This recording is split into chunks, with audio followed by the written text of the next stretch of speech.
Today I'm going to be sharing with you my thoughts on how a lifestyle can actually make a skincare perform better. And if we go down to Ayurveda, we realize these things are very, very simple. And actually, if we follow the Indian system of, life of living or practices, our life just gets that much simpler. The Ayurveda says very simple things like there are two things: there's karma and there's dharma. So there's action, and dharma is the righteous way of living or doing things in the right way. Shushruta in Ayurveda advocates three things which are so important and so relevant in today's lifestyle. The first thing is Swasthavrita, which means we should take all steps that we can towards a more positive health. The second is Dincharya, and whatever these steps we do, we must do it daily. Remember, we keep talking about consistency. What really pays in having great health or great skin or great hair in the end is whatever you're doing, how consistent you are. Even for Retin-A, if you use Retin-A for just 1 week, 1 month, and 1 year and give it up, you're not going to have the real dramatic effects of actually making your skin younger in, say, 6 to 7 years. So consistency is a big thing.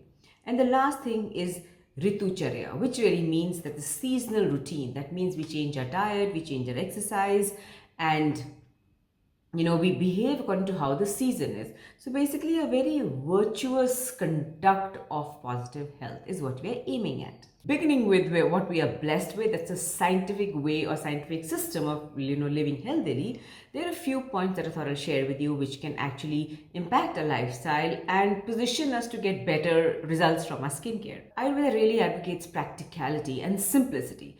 And if we go back to our Indian system, we realize small things like, I don't know how many of you came from a joint family, but in our family, moment our elders in the family used to come back home from work, the men or my grandmother and all that, one of the things that all of us grandchildren would do was give them foot massages and give them back massages. My grandmother was a princess of it all, right? She used to use ghee to massage her legs in the evening. And though we used to hate it at that time because it was an additional thing that was not fun that we had to do, but then you realize the power of massages. What massages do very well is they're able to move the lymph in our body. Lymph system is what carries all the toxins away from our body. If our body has too much of toxin, the lymph system is not working properly, we can get a lot of inflammation internally. So introduce massages back into your system. Not only do they deliver the physical results of moving the lymph around in our system, which is actually as complex circulatory system as the blood is, right? The signs of having a poor lymphatic system is puffiness on your face, puffiness on your feet, then swelling in your fingers, which is something that we all experience at some point of time, even in summers. Then there is bloating, or if your hands and feet get really cold, like much more colder than your body, very good reason for you to start looking at lymphatic drainage massages. If you are more prone to allergies or if your skin tends to be very dry and itchy, you know where to look now. Cleaning is such a ritualized process in our Ayurveda or in the Indian way of living. Cleanliness is placed next to godliness, and that is so incredibly important when we have skin issues. If you're not cleaning your bedding regularly, I would suggest that, clean your pillowcases if you have a lot of acne every 2 to 3 days, but definitely once a week, clean out your whole bedding, put in new sheets and new pillow covers. All our body oils, and we shed skin cells throughout the night, right? They sweat. All of these are very good feeding grounds for bacteria, fungus, and viruses. So one of the most important things to look at if you have a lot of skin issues, and if you want to ongoing have healthy skin, look at maintaining a disciplined calendar for changing your bedding. And this can include even the gadgets that we use, the laptops, the phone, because we touching a laptop and those hands, fingers obviously go onto our face, and a lot of times we are guilty of eating and working. I am guilty as hell. Delicious kheer, even though I say it myself. What did you make for Diwali in your house? Do share and do let me know. Even your towels, your bath towel should not be used for more than, I would say, a week. Definitely on the weekend, just change all your, linen. The most incredible thing to really relax our body and to help it renew on a constant and a healthy manner is a good 7 to 8 hours of sleep. You'll find lots of videos if sleep is an issue for you on how do you address it directly, but Just simple things like making sure you finish your food 2 to 3 hours before you go to bed, which also Ayurveda suggests. In fact, the old Indian system suggests that we do that. Have your dinner by around 7:30, and go for a walk. It'll help you digest well. It'll also help you relax a lot. Every time you do even a little bit of exercise, it brings down cortisol and our body moves into relaxation phase. So sleeping to bahut hi zaruri hai. So make sure you really invest energy if you feel you're not getting enough sleep. If you're not getting enough sleep, you're robbing your skin the time to heal and to renew itself. And so if that is not there, any amount of skincare, the most expensive skincare, is going to fail. Typically, when you're not getting good sleep, you'll get puffy eyes, your eyes are going to look very tired, you'll have uneven skin tone, and any amount of, faders or eye creams are not going to help, right? Because the problem अंदर की है और हम बाहर से इसको treat कर रहे हैं, वो कभी नहीं होता है. So sleep. Talking of tired eyes, your eyes looking very wrinkled, or you're feeling the strain in your eyes, the easiest fix you can do is go and drink about 2 liters of water. Don't drink it like in one gulp, but over the next half an hour or say 45 minutes, drink 2 liters of water, and about in an hour and a half, 2 hours, you'll feel your eyes strain reducing dramatically. When our body is dehydrated, the first area that you feel the real pinch of dehydration is in your eyes. Your eyes will start feeling tired. You'll feel it strained because the eyes requires a lot of water. So the body is always trying to talk to us and tell us, it's just that we miss the signal. Water, of course, is incredibly important. We all know that. But remember, if your skin is dehydrated from the inside, there's just not enough fluid. Even the massages that we spoke about, which move the lymphatic system, also help the lymph move, and lymph is actually responsible for maintaining the fluids in our body. So all these things are linked. If you're not hydrated from the inside, any amount of hyaluronic acid in your toners, creams, moisturizers is not going to deliver the results of good plumpness and hydration on your skin, because yes, it will be able to trap the moisture from the air and seal it onto your skin, but the real true result, the real glow that comes from the inside out, is just not going to be there. So help your body, help your skin, help your face look its best by making sure you're feeding your skin from the inside out. I hope you caught the previous video that we did about how if you're not having the right nutrition, chances are that your skincare may not be showing the results that you like. Walking barefoot at home is very, very good because it helps our body earth. When our body is earthing, or when it's touching the ground, the charges from the earth as well as the body kind of neutralize the negative charge, which is extremely good or healthy for our body.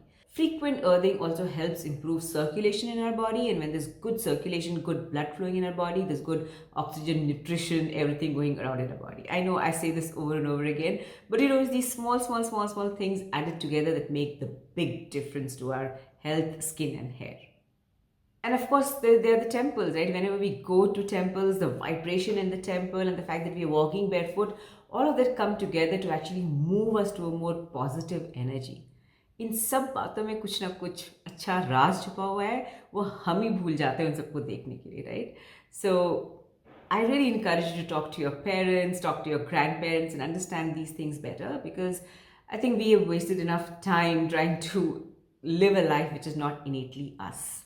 At least I am learning this very late in life, and having worked abroad in my younger formative years, I know that I kind of completely ignored a lot of the Indian traditions, thinking the West knew better. They were more progressive, which they are, but then, there is no other system on earth which is rooted in as much science and wisdom as the Indian system of food, lifestyle, skincare, in fact, the whole Ayurveda that is based on. Fasting.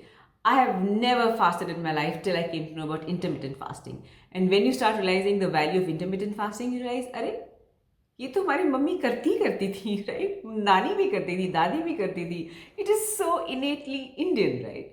Now, what does fasting do? Fasting just lets our system rest and recoup. If we don't rest and recoup, there is no hope for regeneration.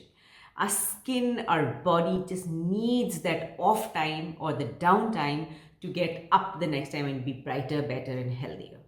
So look at intermittent fasting as a way of life. I'm not saying do it in the extreme of any number of hours that your dietitian might advise you. If you're not able to do it, that's completely fine, but work with your nutritionist. Fasting once a week is a great lifestyle that you can introduce in your diet, because it'll definitely show you good results in a long period of time. Remember, consistency, that's incredibly important. When our body is resting, it's able to bring down inflammation. So if you have a lot of acne, you'll start seeing better results from your skincare. If you have a lot of hair fall, which is because of the cortisol, the DHT hormone, the fact that you're detoxifying your body will also help in helping you look at your hair care in a different manner. Your hair care products might perform much better. The thing is, inflammation has to be controlled from the inside, and all these things that we're talking about will work towards reducing inflammation from the inside. This becomes even more relevant if you are somebody who has PCOD or who has other skin issues. There is a 100% chance that you have a lot of inflammation inside. So look at these things, follow them, and do them consistently for really great results. And suddenly you will see your skincare performing that much better. And I speak from experience, I've been there. And when everything failed, I started looking inwards and realized my whole lifestyle requires a change. And when I started doing those changes and following them consistently and started getting more aware of skincare is where I started seeing really good results. So all of this combined together, the main focus of a life has to be to control stress, because stress really gives rise to inflammation that is going to damage your skin and your hair beyond repair. Nothing is safe from stress, whether it's your relationships with people, your relationships with yourself, and your skin and your hair and your health. Stress, address it and learn how to handle it better. So addressing stress is one of the biggest goals we have to set for ourselves.